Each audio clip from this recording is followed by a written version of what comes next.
Hello, my name is Monique Sénéchal. I'm a professor of child psychology here at Carleton University. I'm also a member of the Pickering Center. My students and I study child language development and literacy acquisition. We study very young children between the ages of 3 and 10. Some of the children speak English, others French, and 2 of my students have studied literacy acquisition in Farsi, the language of Iran.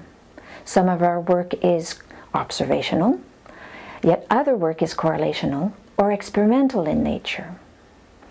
Some of our research is more applied. We study how the home environment influences children's learning. In an observational study, we showed or documented the emergence of a true dialogue between the parent and the child as the child's linguistic capacities increase. In a series of longitudinal studies, we looked at whether the variability and the frequency of shared book reading at home would influence children's acquisition of language and literacy.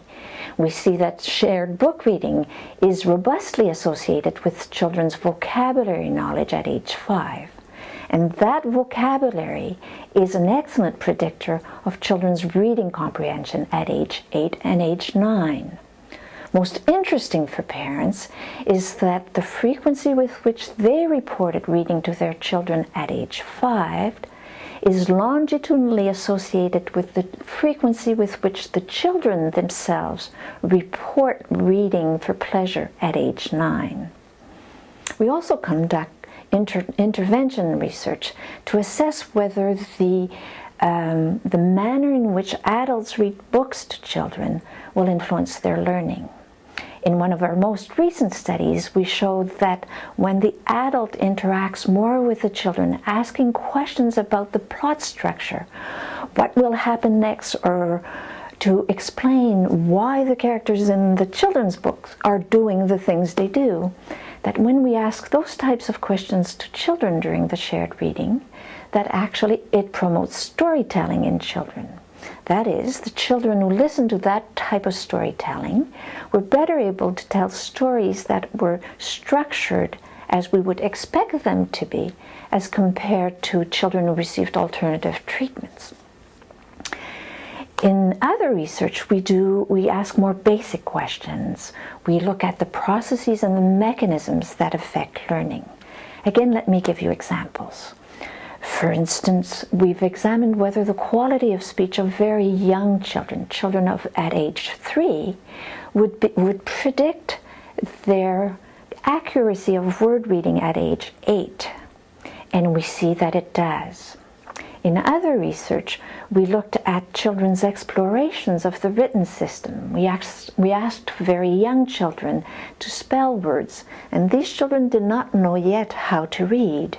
But they had limited knowledge about letter names and letter sounds. So we asked them to spell words, and we encouraged them to explore the written system.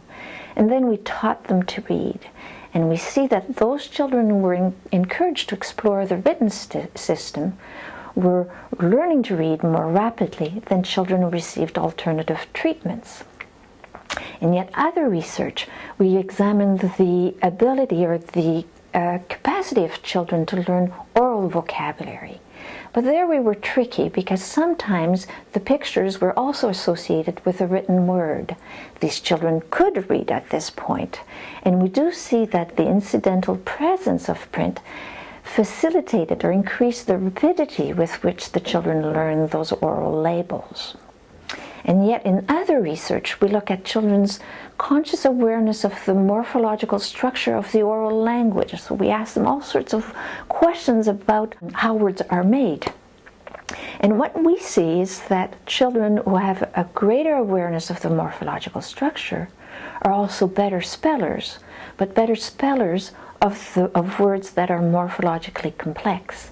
So you do see the interplay between oral language and written language. The students in my lab participate in all phases of research, from elaborating research questions to writing all the way up to writing manuscripts for publication.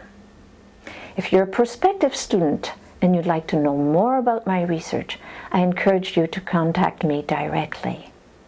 Thanks for listening.